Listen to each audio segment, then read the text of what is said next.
en ligne de mire des vengeurs masqués de la cancel culture, potentiellement il y a tout le monde. Ouais. Et donc une fois qu'ils auront buté tout le monde, ils se buteront entre eux. Voilà. Donc en fait, c'est pas le mauvais procès du moment, c'est que le moment est un procès. Contact, épisode 2, Thierry Keller.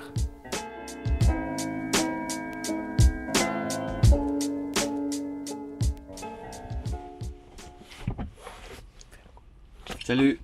Alors moi je suis Thierry. Salut Thierry. Thierry Keller. Je suis. Tu m'indiques où on va, hein. Excuse-moi, je te coupe. Ah non. Bon, Ah où est-ce tu qu'on me dis va quand la on destination tourne- finale. Ouais, ou On même... va aller à Boulogne-Billancourt, ça c'est bien. Et je suis un individu occidental âgé de 49 ans, blanc, hétérosexuel, de gauche, journaliste, néo-parisien, provincial dans l'âme. C'est quoi être provincial dans l'âme? Ah, provincial dans l'âme, ça c'est quelque chose.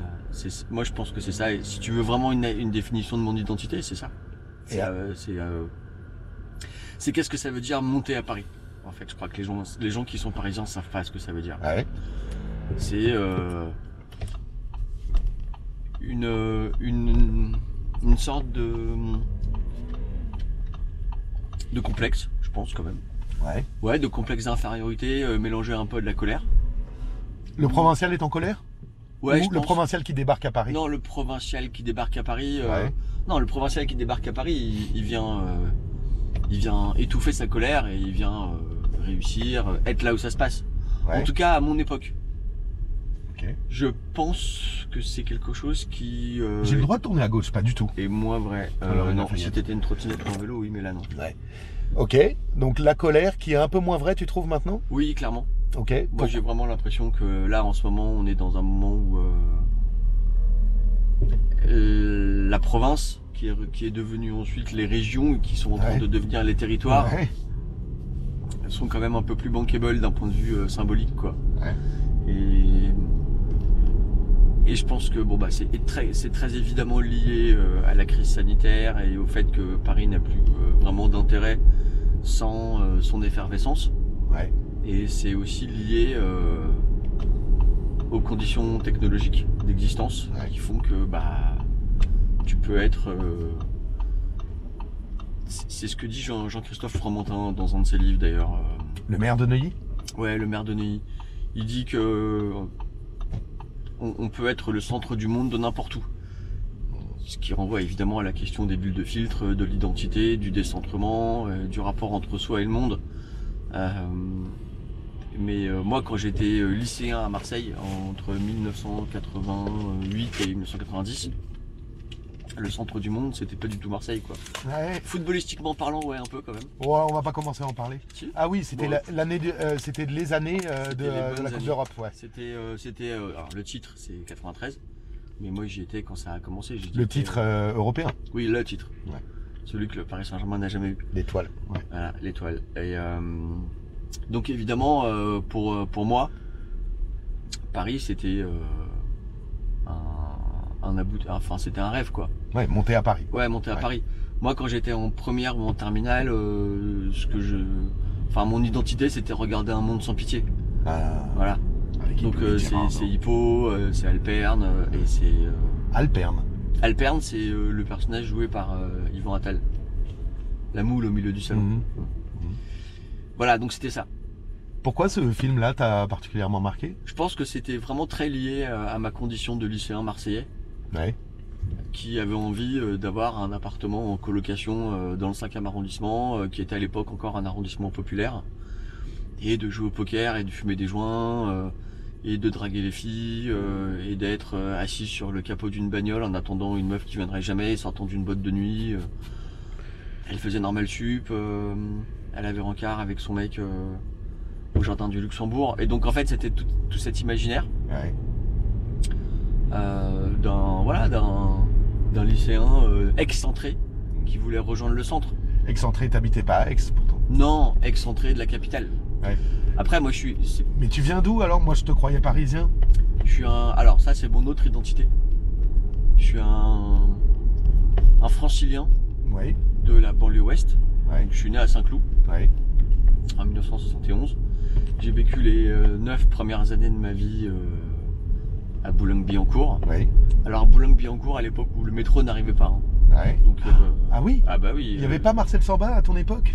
Je sais pas, en tout cas il n'y avait pas Pont de Saint-Cloud qui était le métro qui arrivait au bout de ma rue, la rue de Sèvres. Au bout de la rue de Sèvres est né Booba. Voilà, il est de la cité du Pont de Sèvres. Il est pas de la cité, si. C'est pas vrai. Je sais C'est pas un fils exactement. d'avocat, Booba. Alors peut-être qu'il est, ouais, bah voilà. En tout cas, il est de l'autre côté. Boulogne-Billancourt, c'est là où vivaient mes grands-parents maternels. C'est là où mes parents se sont installés quand ils se sont mariés en 70.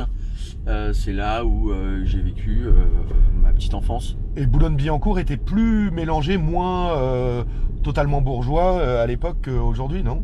Alors moi, quand j'allais en colo et qu'il y avait des gens qui apprenaient que je vivais à Boulogne, ils pensaient aux putes, ils pensaient pas aux bourgeois. Ouais. Donc non, j'ai jamais eu le sentiment de vivre dans un milieu bourgeois. Et d'ailleurs, l'immeuble dans lequel j'ai vécu de ces premières années, c'était une grande bar, qui était pas une bar HLM, mais enfin qui était une bar moche, avec des petits appartements, du chauffage par le sol, du parquet moche. Tous nos amis et les amis de mes parents, c'était de la classe moyenne. La classe moyenne, ça veut rien dire. Si, je pense que ça veut dire quelque chose, ouais. Bon, pas des, juste en dessous des bourgeois, quoi. Oui, c'était pas des bourgeois, c'était des gens, en gros, femmes au foyer, père quatup.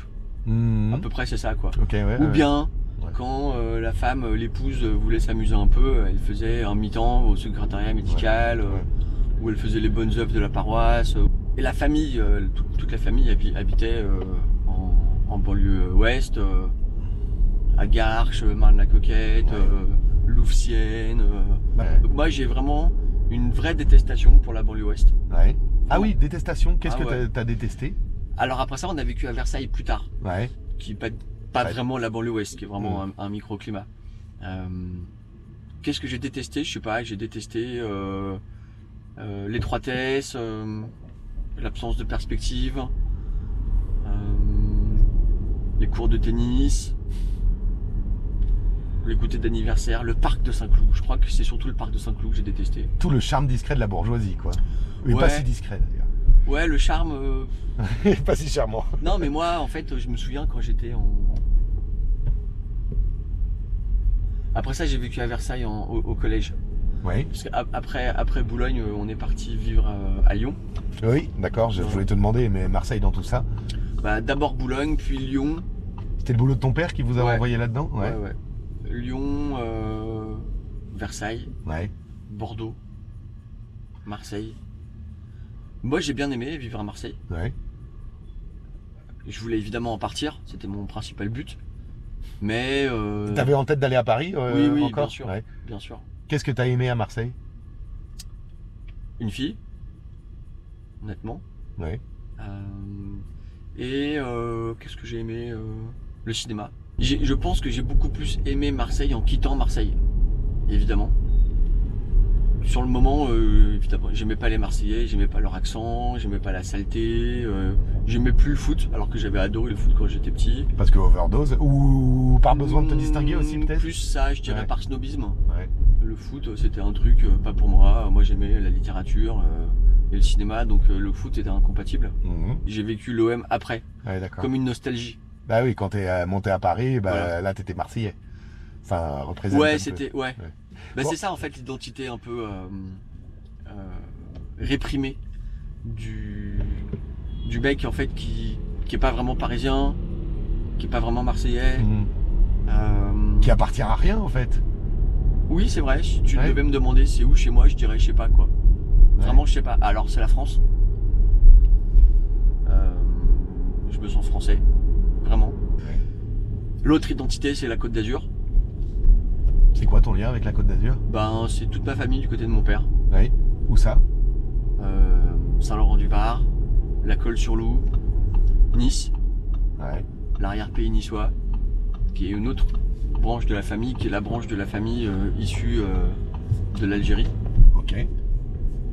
À côté de ton père, pied noir? Mon père, on est pied noir. Ouais. Voilà, on vote Front National ou pas? Comment? On vote Front National? Oui, ma grand-mère, elle votait Front National, bien sûr. Ouais, elle votait Front National de manière truculente. pas de manière excitée. Mmh. Mais je me suis beaucoup embrouillé avec elle quand j'étais ado, puisque c'était les grandes heures de Jean-Marie Le Pen. Ouais. Et elle était comme beaucoup de rapatriés d'Algérie, nostalgique et vénère. Elle était un peu raciste. Elle était un peu exagérément raciste au sens du folklore. Ouais. Avec toujours ce discours sur les Arabes, on les aime bien. D'ailleurs, quand on était en Algérie, on s'entendait tous bien. Ok, bon, on n'avait pas le même statut, hein, mais on s'entendait tous bien. Ouais.